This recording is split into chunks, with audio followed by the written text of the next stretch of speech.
Now, you're obviously, we're positioning you as a mentor for everybody out there listening, but did you have any particular mentors which guided you? Yeah, a lot of them, uh, like Dr. Chansey back in school. Um, he was, do you know who Dr. Chansey was, Vinny? I'm trying to think. No. He goes back there with all the greats, and he was still alive teaching in our school when I was in there. And, you know, he was an amazing individual. He was extremely philosophically based. He was extremely passionate, and what motivated me about him was his tenacity and his dedication. So Sure. he was a mentor. He never knew it, but I every time I engaged with him, I was just in awe. You know the tenacity and the passion he had for the profession, and then And coming you out. feel you Hmm? feel that helped that was obviously an admirable trait, but do you also feel that contributed towards success for you and for I him? do, Hmm. I do, yeah, I really do, yeah.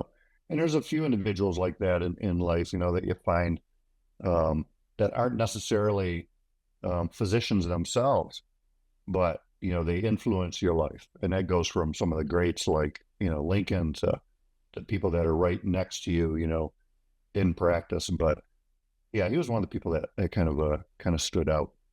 What was the best thing you took from him other than the passion and the charisma?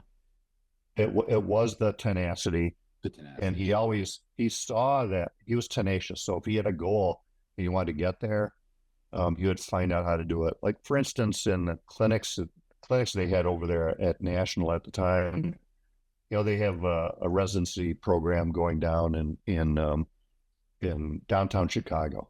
So Hmm. I'm doing, pelvic exams, and I'm thinking to myself, okay, why am I doing this pelvic exam? It's not like I'm gonna, manipulate somebody, in practice or do this in practice, but it it it when I heard from him, it's like, Tom, what we're trying to do is there's three different types of primary care out there.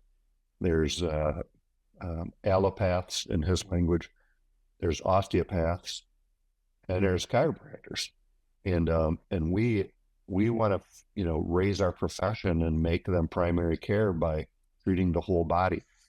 Now that was I'm not in 100% bought into that. I'm more in the specialist viewpoint, but I Hmm. know there's places in the country where DCs are the primary care, and yes, they're doing full body care. So to go back to Dr. Jancy, he was tenacious in his goal, and he was finding that means to get to that end. And so that's what I respected so much about him. And that's what I took forward in my practice. What's Tom's goal, and how do I get there? That's interesting. You know who Zig Ziglar is, don't you? I do. Zig Ziglar Yes. is one of the greats, and I just started re-listening to a particular set of podcasts on Spotify, and his talk on goals was on that, and he talked about that. He says, having the goal is just the first step, but figuring out the obstacles, the people you need to associate with, the action steps you're gonna need to take, and planning out that goal is pretty important. So modeling people that already have that approach is very, very effective. That's great. Yeah, that's cool. That's all good stuff, man.